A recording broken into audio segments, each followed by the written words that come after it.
காத்திருக்கும் சீதைக்கெல்லாம் ராமன் கிடைப்பதில்லை.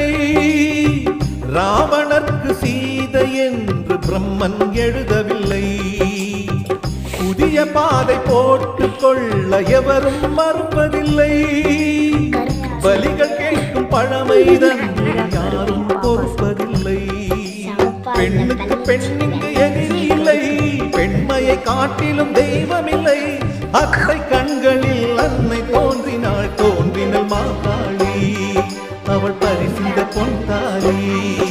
இது காதலின் சங்கீதம்,